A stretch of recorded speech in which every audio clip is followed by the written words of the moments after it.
यहाँनिर चाहिँ हाम्रो खाना खाने स्टार्ट भइसकेको छ बाबा खाना कस्तो रहेछ खाना खामा दामी छ दामी एकदम मिठो अब यहाँ खाना कस्तो रहेछ त यहाँनिर खाना त यस्तो मिठो बनेछ कि दादाले यो मासु साँच्चै सर्काएको होइन दादा छेउमै छ भनेर कि तर दामी भयो दादा खाएको खाना पनि खानु पाएँ थ्याङ्क यू सो मच अन्त यता चाहिँ कस्तो भयो खाना पकाउने मान्छे दामी ल सरमसरी दामी भन्ने त यता यता अब दामी भएन भन्नु पनि भएको छैन तारिफ त गर्नै पर्यो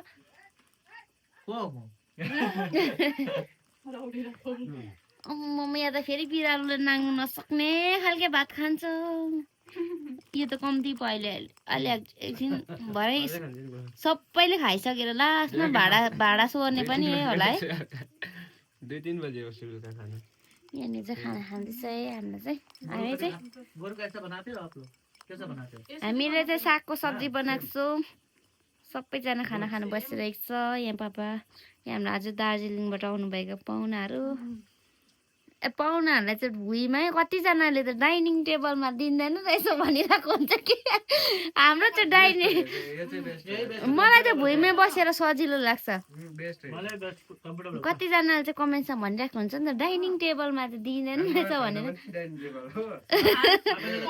मलाई त टेबलमा बसेर खानु मन पर्दैन नि त भुइँमै मनपर्छ डाइनिङ टेबल छ भने पनि बस्दिनँ म चाहिँ एकदम सजिलो भुइँमा बसेर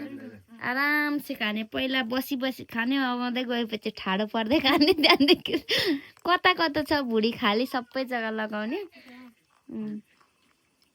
खाना चाहिँ माग्नै ल खाइसकेपछि हाम्रो जयान चाहिँ बोजूसँग कस्तो चाहिँ खेल्छ भने चाहिँ म चाहिँ बसेँ हेरेँ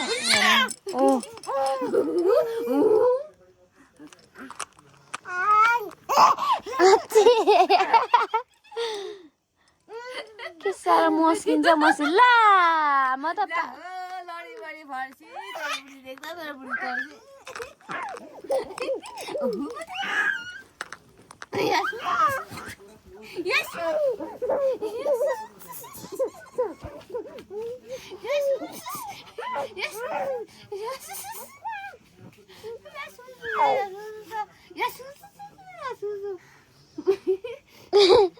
थाके भए पनि हाँस्दा हाँस्दा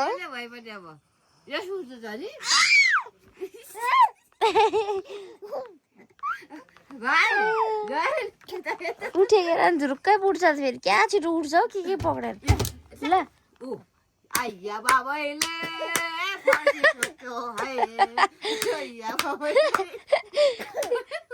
ठोकेर पनि उसलाई केही भएन